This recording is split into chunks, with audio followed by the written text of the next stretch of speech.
Donc Grégoire et moi, on fait partie d'une structure avec l'IFBM, donc, qui est l'Institut français de brasserie et de malterie, qui est situé à Nancy. Et du coup, la partie laboratoire, Caltech, prestataire d'analyse. Donc on partage les locaux à Nancy, dans la maison mère, avec une répartition des laboratoires selon la discipline partout en France. Donc pour ce qui est de la partie recherche et institut technique, donc on est l'Institut national français de la filière malterie-brasserie. Et on a plusieurs activités qui vont couvrir du coup une partie recherche et développement, un centre de formation aussi pour les microbrasseurs, pour la malterie, pour la gestion de certaines boissons ou la production de boissons fermentées ou non alcoolisées.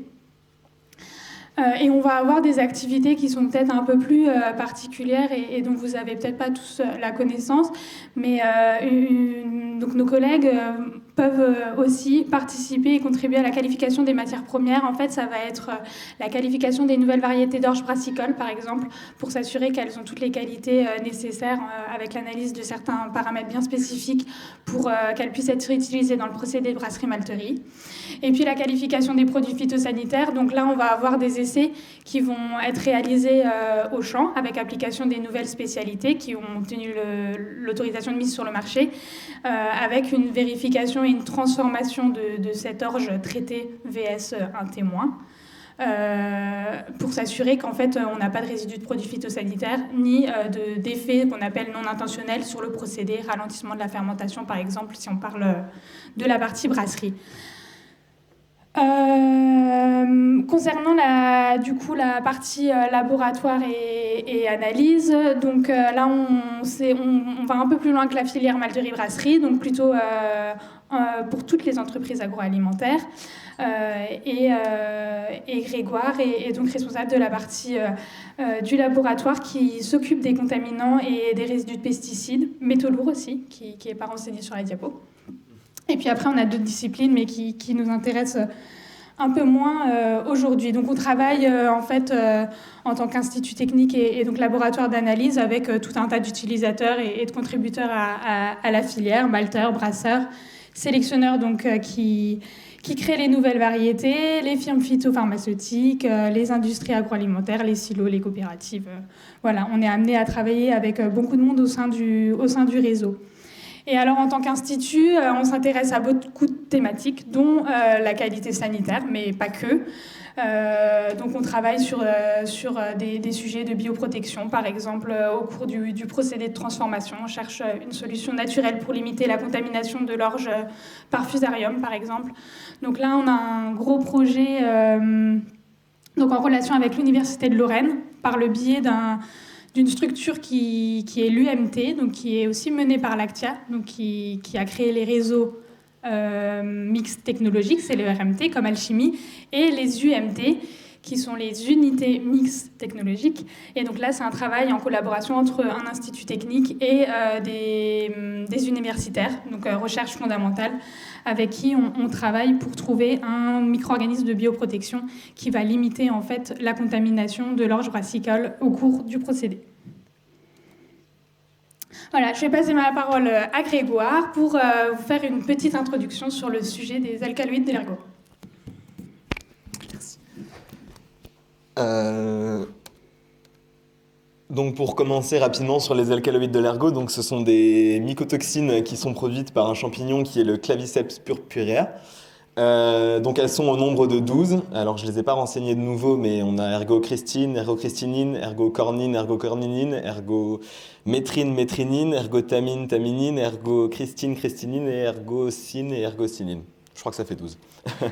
Donc ce sont des champignons produits par un champignon qui se développe sur les céréales et majoritairement sur le seigle. C'est des toxines qui sont stables, thermostables, qui sont stables dans le temps aussi et souvent au cours des transformations et qui sont bien sûr toxiques. Donc pour un premier exemple ici à côté j'ai mis l'ergotamine et l'ergotaminine. Donc tous les alcaloïdes sont des dérivés de ici l'acide lysergique qui est lui-même un des précurseurs du LSD. qui est donc l'acide lysergique diéthylamide, d'où aussi certaines de leurs toxicités. Donc chaque ergot, donc on a à chaque fois une paire. Donc comme je les ai dit avant, ici on a thymine et thyminine qui sont en fait quasiment la même molécule avec juste une géométrie un peu différente. Donc voilà, elles sont 12, mais elles fonctionnent par 6 paires de 2. Alors, comme beaucoup de mycotoxines, on a au sein d'un échantillon un développement qui est assez hétérogène et qui se développe autour donc, des sclérotes, autour du champignon. Donc en fait, je vais parler là surtout de l'analyse en elle-même et ça peut poser des problèmes. On a parlé avant d'échantillonnage et d'homogénéité. Avec les alcaloïdes ergo, c'est vraiment très présent comme sujet. Alors, je voulais faire un point rapidement sur la réglementation, mais comme il y en a eu un à l'instant, je pense que j'ai pas grand-chose d'autre à dire, d'autant que la personne avant était certainement encore plus à même que moi pour en parler. Donc voilà, bon, on les a vus, comme on a dit, c'est bien une réglementation qui concerne la somme des 12 alcaloïdes. Pour les produits de mouture d'orge, de blé, d'épeautre et d'avoine, tout ce qui est farine, on a une différenciation entre ceux qui ont une teneur en cendre qui est inférieure à 0,9% et ceux qui est supérieure à 0,9%. La teneur en cendre résulte de toute la partie minérale en fait qu'il peut y avoir et qui se trouve majoritairement dans le grain, enfin dans l'écorce du grain. Donc en fonction de cette teneur, il y a une réglementation qui est un peu différente. Du fait aussi que la contamination va se trouver majoritairement autour du grain et pas à l'intérieur. Donc voilà, le sel, on a vu, a une réglementation un peu particulière. C'est sur lui qu'on trouve principalement les alcaloïdes. Voilà, donc comme je l'ai dit en question tout à l'heure, à compter de juillet 2024, il y a aussi une évolution de la réglementation qui va se vouloir encore plus restrictive. Chez Caltech, donc moi je travaille au laboratoire de sécurité alimentaire où on va faire des analyses, donc comme elle a dit Sophie, de produits phytosanitaires, d'éléments métalliques et aussi de mycotoxines, notamment des alcaloïdes de l'ergot. Donc rapidement, je vais parler un peu de la méthode. Alors, l'analyse se fait donc sur l'échantillon broyé, comme on peut voir sur les photos ici de blé. Donc notre méthode à nous, on a une prise d'essai assez importante, c'est-à-dire qu'on va prendre plusieurs dizaines de grammes pour l'échantillon, notamment pour ces problèmes d'homogénéité. Plus on en prend, a priori, plus on a un échantillon représentatif. Donc voilà, donc je vais rapidement parler de la méthode en elle-même. Donc on commence par une extraction avec des solvants organiques. Donc les échantillons sont agités sur table d'agitation. Ils sont centrifugés pour séparer la partie liquide qui nous intéresse de la partie solide, puis filtrés avant d'être purifiés par SPE dispersive. Donc SPE dispersive, la SPE ça veut dire Solid Phase Extraction. Là en l'occurrence c'est l'ajout d'un sel qui va permettre d'extraire vraiment les molécules, les alcaloïdes ici qui nous intéressent du liquide. Donc par évaporation, on va concentrer nos échantillons. Une fois qu'ils sont dans les petits vials, on va en fait envoyer, on va chauffer. Ici, ça c'est une enceinte qui permet de chauffer et on envoie des flux d'azote pour évaporer un maximum le solvant pour qu'il nous reste vraiment une quantité minime, du coup concentrée, un échantillon vraiment concentré. Avant directement injection en HPLC MSMS, donc chromatographie haute performance, couplée à un spectromètre de masse. Je ne vais pas détailler forcément ce que c'est, mais donc la chromatographie, vous en avez sans doute peut-être entendu parler, c'est une technique séparative qui permet de séparer les analytes qu'on va chercher, donc en l'occurrence ici les 12 alcaloïdes. Donc c'est surtout la partie chromatographie qu'on voit ici. Et la partie spectrométrie de masse va permettre d'analyser, de quantifier individuellement tous les analytes qu'on cherche donc à doser. Donc voilà rapidement un résultat de ce qu'on peut trouver. Alors ça c'est ce qu'on appelle un chromatogramme, c'est ce que nous sort l'appareil à la fin. Au-dessus j'ai mis un échantillon de seigle, donc a priori, je vais parler du dessous plutôt, et en dessous le même échantillon mais qui a été contaminé artificiellement par des substances de référence. Donc en fait chaque pic ici est typique d'un alcaloïde. En réalité, c'est pas la vue que nous on a vraiment parce qu'on peut difficilement ici quantifier. Ça, c'est une addition de tous les scans. Quand on fait l'analyse, on se concentre vraiment sur pic par pic pour les quantifier. Donc, par exemple, ici, on voit très bien qu'a priori, on a potentiellement dans cet échantillon de seigle une contamination de cet alcaloïde-là. Rapidement aussi, donc notre méthode d'analyse, elle permet de faire l'analyse donc des alcaloïdes de l'ergot, mais aussi des alcaloïdes du datura. Je ne sais pas si certains connaissent, et en fait, elles sont comprises là. Il y en a aussi les 2 alcaloïdes atropine et scopolamine, dont on a parlé rapidement ce matin aussi.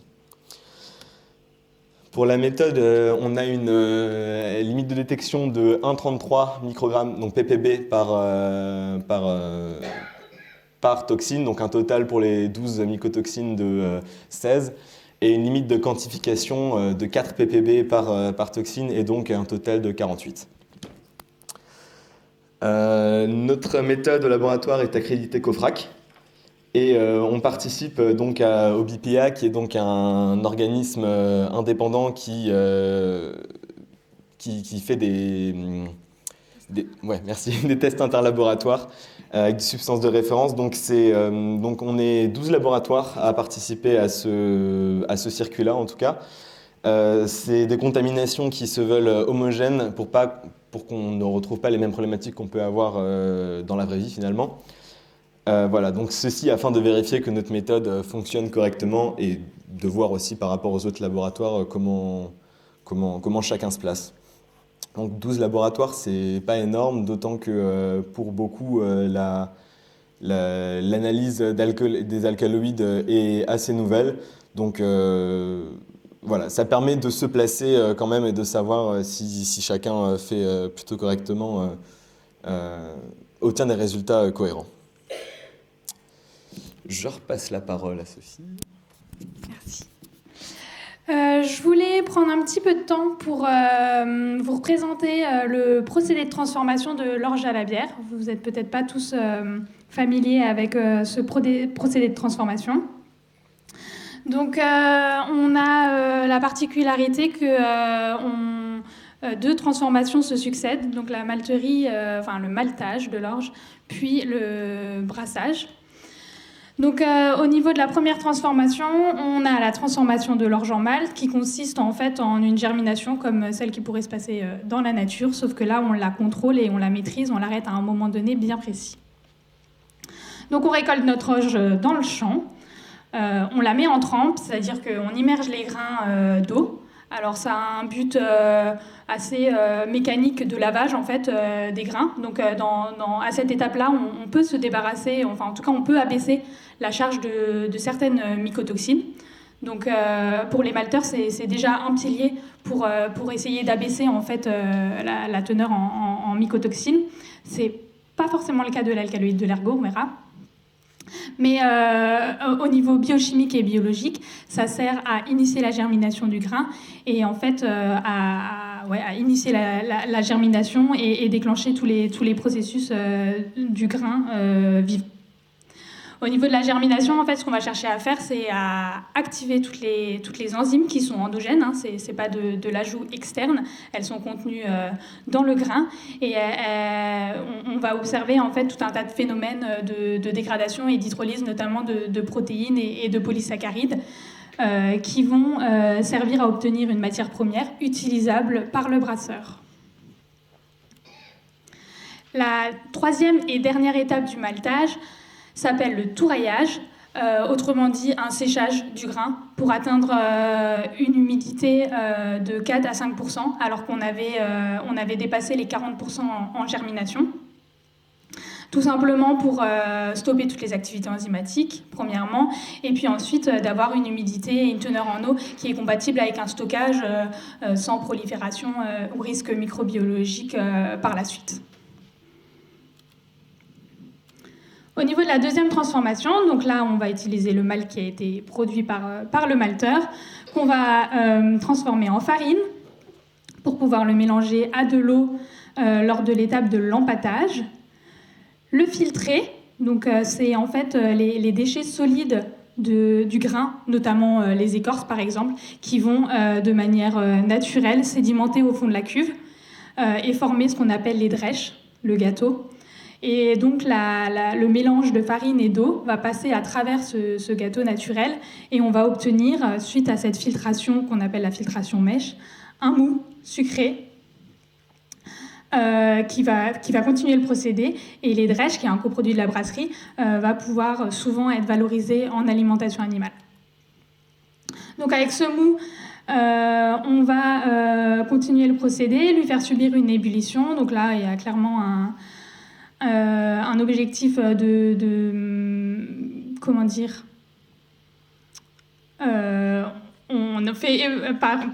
on fait bouillir le mou pour éviter toute contamination bactérienne par la suite et avoir quelque chose de clair pour la fermentation. Le whirlpool permet encore une fois d'enlever certains sédiments. Et c'est à ces étapes-là aussi qu'on va pouvoir ajouter le houblon qui remporte un franc succès dans les bières qui sont vendues aujourd'hui. On a ensuite un refroidissement classique avant la fermentation où on ajoute la levure et étape à laquelle on peut également rajouter du houblon plutôt pour des notes aromatiques alors que pendant l'ébullition on va favoriser l'amertume du houblon. Si vous avez des questions, on pourra en discuter plus tard sur le procédé. Mais on finit par filtrer la bière ou pas. C'est plus une étape inconditionnelle avant embouteillage. Voilà.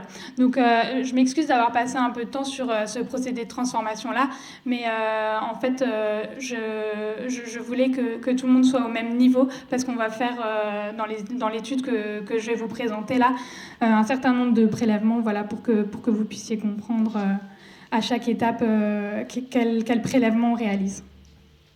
Donc on en vient.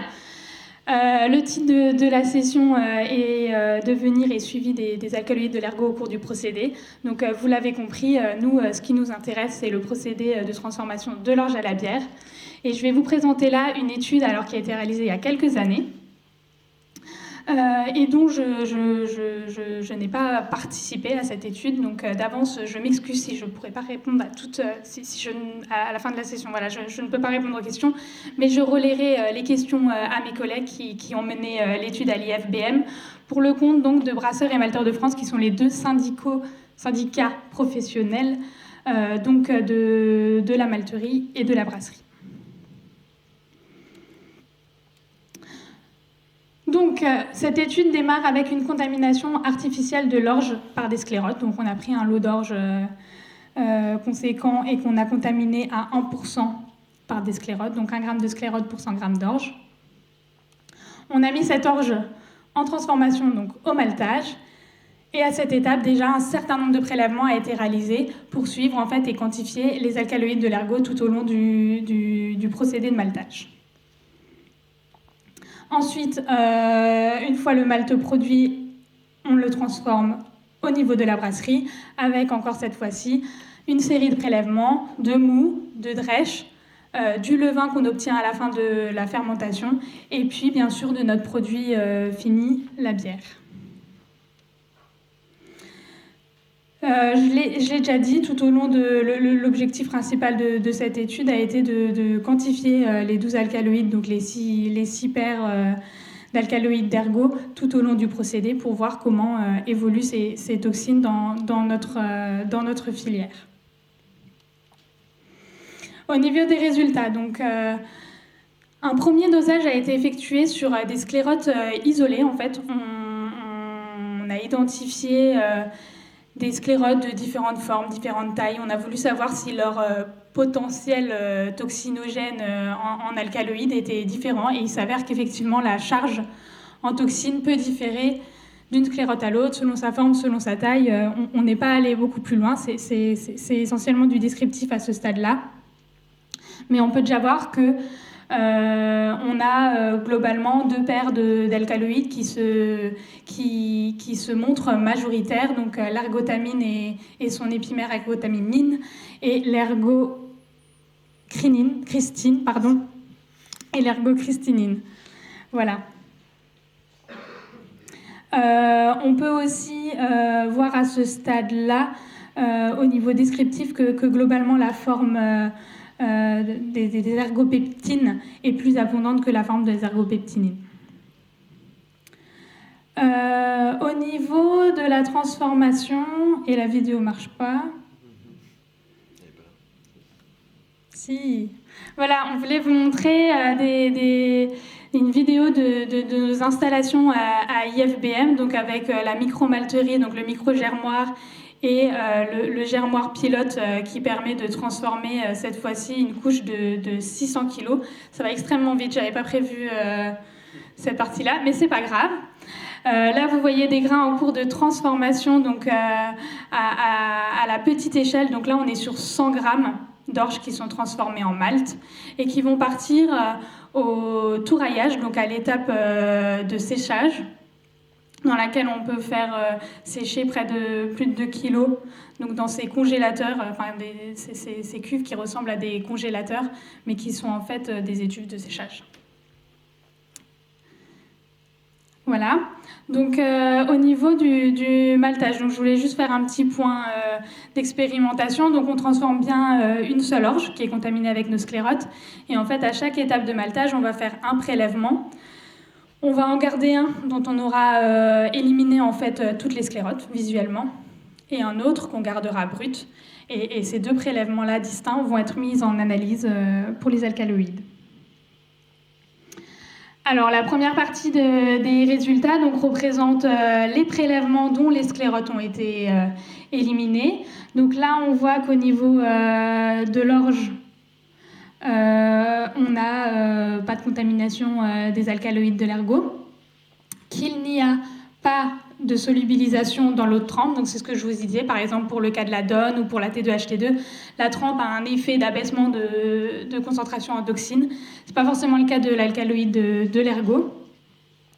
Et puis sur les prélèvements suivants, on remarque quand même qu'on a en fait un transfert et une contamination des intermédiaires de fabrication, notamment des radicelles qui sont riches en eau et qui sont actifs, qui vont concentrer une partie des toxines qui va en fait se faire avec le contact des grains, de la poussière qui est formée par la sclérote de l'ergot. Dans l'échantillon dont on a laissé les sclérotes, donc si on compare l'évolution de ces molécules de l'orge au malt, avec cet essai-là, on peut difficilement déterminer en fait une modification de la teneur en toxines, donc quel que soit d'ailleurs l'alcaloïde de l'ergot concerné. Donc encore une fois, et c'est pas la première fois qu'on abordera le sujet, il y a des questions d'hétérogénéité qui se posent, d'incertitude aussi due à la dilution lors de l'analyse, puisqu'on est sur des concentrations là qui sont quand même très très très élevées. On est forcément sur de la contamination artificielle, donc qu'on a volontairement boosté dans l'étude. Voilà, et tous ces facteurs-là nous permettent de prendre un peu de recul sur ces résultats.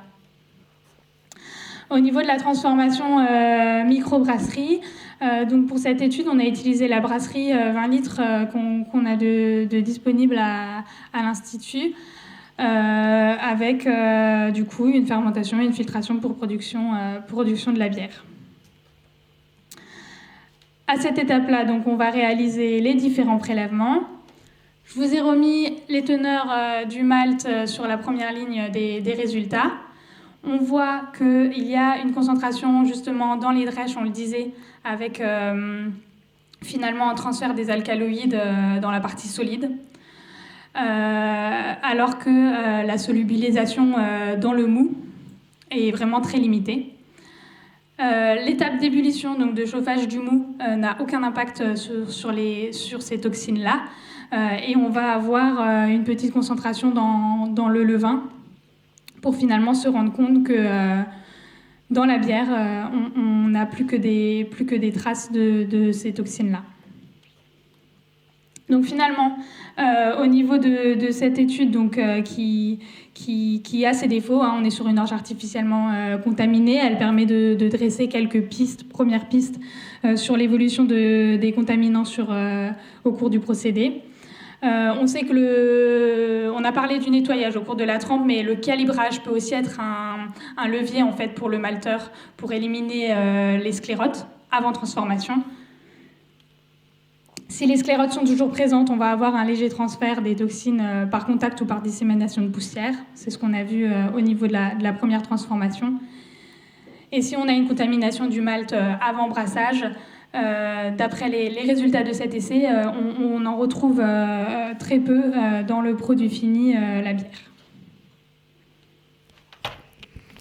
Alors rapidement, parce qu'il ne reste plus que quelques minutes, je vais parler d'une deuxième étude sur un temps un peu plus long. Qu'on a mené avec l'Observatoire Euromalt. Euromalt, pardon. Il s'agit de à peu près entre 100 et 200 échantillons qui sont collectés tous les ans dans les différents États membres de l'Union européenne. Proportionnellement aux quantités produites, la France et l'Allemagne sont en majoritaire, voilà. Ils sont à chaque fois collectés par paire. On va prendre à chaque fois un échantillon d'orge, un échantillon de malt, enfin l'orge qui a été malté. Les échantillons sont analysés selon le protocole UE 401-2006 dont on a aussi parlé plus tôt. Les analyses sont faites en mycotoxines, notamment les alcaloïdes de Natura, mais d'autres aussi. Par LC-MS-MS, et on fait également un suivi des traces métalliques par ICP-MS. On a choisi deux années qui parlent un peu plus, notamment, alors première la récolte 2020, parce qu'il y a eu une contamination assez importante cette année-là des mycotoxines. Donc là, on représente, je vous ai dit avant, c'est par paire, il y a à chaque fois une orge et son malt associé. Donc ce qu'on remarque sur ces graphiques, c'est que on a entre l'orge et le malt, au cours du maltage, quand même une diminution, un décalage un peu de toutes les contaminations en chacun des alcaloïdes qui diminue au cours du maltage. Effectivement, si on en avait quand même une certaine quantité entre 100 et 500 ppb, on voit qu'entre 100 et 500 ppb dans le malt, il n'y en a plus beaucoup. Donc le procédé de maltage semble faire diminuer en partie quand même la quantité d'alcaloïdes dans les échantillons. Sur 2021, cette année-là, il y a eu beaucoup moins de contamination, mais on remarque un peu la même tendance, c'est que globalement, tout se décale entre l'orge et le malt, et on retrouve quand même dans le malt des taux encore plus faibles que ce qu'on avait dans l'orge initialement. Ensuite, on a regardé un peu le suivi sur plus d'années. Alors là, en bleu clair, on a les contaminations dans l'orge. En bleu foncé, on a les contaminations dans le malt. Alors, il faut savoir qu'ici, on a pris uniquement les échantillons qui étaient positifs, donc pas ceux qui sont inférieurs à la limite de quantification, limite de détection et tout ça. Donc le nombre, la représentativité peut être aussi discutable parce qu'on n'en a pas énormément. Mais ce qu'on remarque en tout cas sur ces 2 années 2021 et 2016, c'est qu'on a des contaminations qui sont quand même plus importantes dans l'orge que dans le malt. Donc ça tend à confirmer la tendance qu'on aurait au cours du procédé quand même une diminution de la concentration en alcaloïdes. En revanche, on se rend compte que c'est pas non plus le cas à chaque fois et que pour d'autres années, les résultats sont un peu moins parlants. Après, comme je l'ai dit, il faut aussi mettre en lien le fait que, comme on a aussi majoritairement des échantillons qui sont non contaminés ou en tout cas dont on ne détecte pas de traces, parfois, comme par exemple pour ces deux valeurs-là, c'est possible aussi que ça a été un peu biaisé par le peu d'échantillons représentatifs. Donc, pour conclure sur cette deuxième étude, on a peu d'échantillons sur lesquels on peut réellement se baser malgré le nombre d'années et tout, ce qui est plutôt une bonne nouvelle de se rendre compte d'ailleurs qu'il n'y en a pas trop non plus. Globalement, il semble que les alcaloïdes baissent au cours du procédé du maltage, leur concentration a l'air de baisser. Et Mais voilà, comme on l'a dit plusieurs fois, Sophie et moi, c'est qu'il y a des observations qui montrent aussi qu'on ne sait pas tout et il y a encore des choses qu'on n'arrive pas encore à expliquer. Il faut toujours aussi mettre en relation les problèmes d'échantillonnage qu'ils peuvent y avoir et qu'on rencontre aujourd'hui au laboratoire encore régulièrement, des échantillons qui nous arrivent et on nous renvoie soi-disant le même qui n'a plus du tout rien à voir. Donc on peut vraiment avoir des problèmes d'homogénéité. On peut avoir aussi on a des incertitudes sur toutes les analyses qui font que parfois les résultats sont aussi à prendre avec certaines pincettes. Donc voilà, les études sont en cours, mais il y a encore plein de choses qui nous restent à prouver ou à découvrir. Et voilà, mais en tout cas, les premières infos sont là. Ouais, bah merci pour votre attention.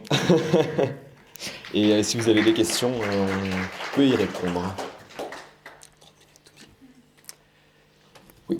Alors moi j'avais une question, là, est-ce que vous avez des connaissances d'études sur d'autres procédés de fabrication, par exemple de la panification et de l'effet de la chaleur, de la cuisson sur la diminution des alcaloïdes? Moi, personnellement, à titre personnel, là, et je n'avance pas aucun résultat scientifique, je ne pense pas que la température, pour le coup, ait un gros impact sur ces molécules-là.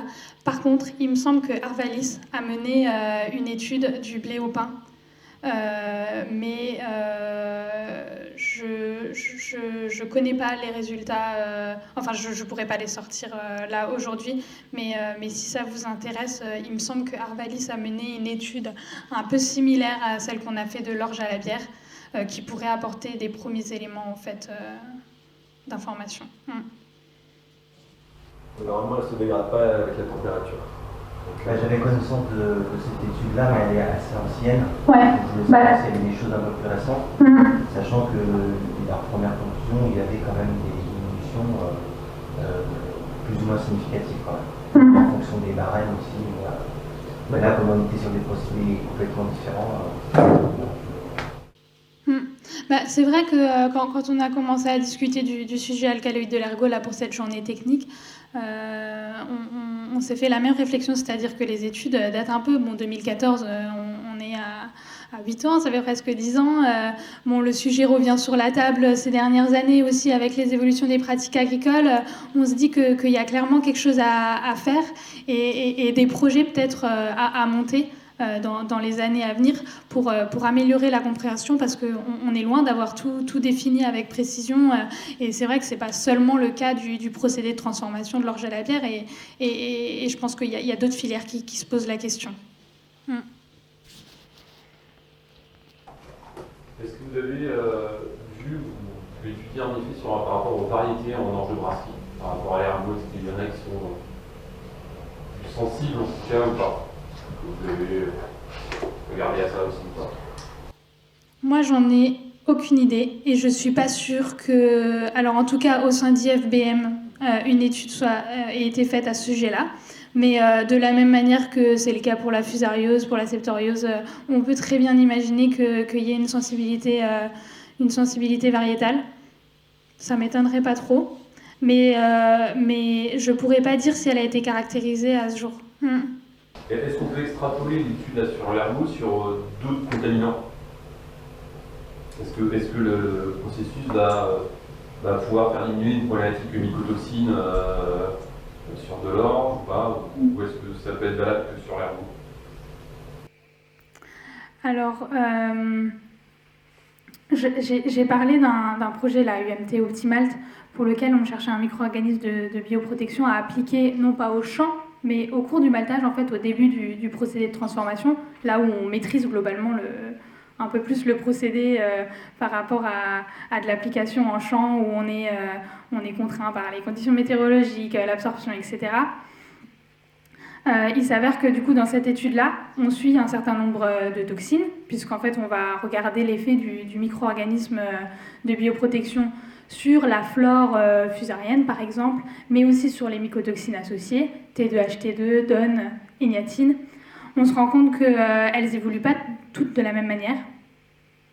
Et on va plutôt focaliser du coup les recherches, par exemple, sur une toxine comme les égnatines, qui a tendance à augmenter au cours du maltage avec une reproduction en fait d'après les premières observations, une reproduction au cours du procédé. Donc si on trouve un micro-organisme de bioprotection qui permet de limiter cette production d'ignatine, là les malteurs seront contents. Mais ouais, non, a priori, je pense que le comportement des toxines n'est pas forcément identique entre toutes les molécules selon leur nature. Mais c'est vrai qu'après le malteur, bon, il y a déjà le calibrage, le débordement en trempe. C'est vrai que ça élimine déjà une bonne partie de la problématique, mais c'est pas forcément applicable à toutes les toxines. Et puis après, si on parle du procédé, on peut avoir un abaissement des toxines,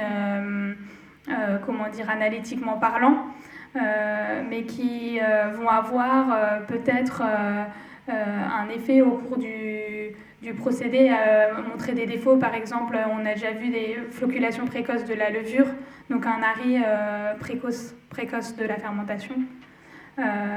Et donc, au niveau de la deuxième transformation, ça peut avoir des répercussions sans être une problématique sanitaire, mais devenir une problématique procédé technologique.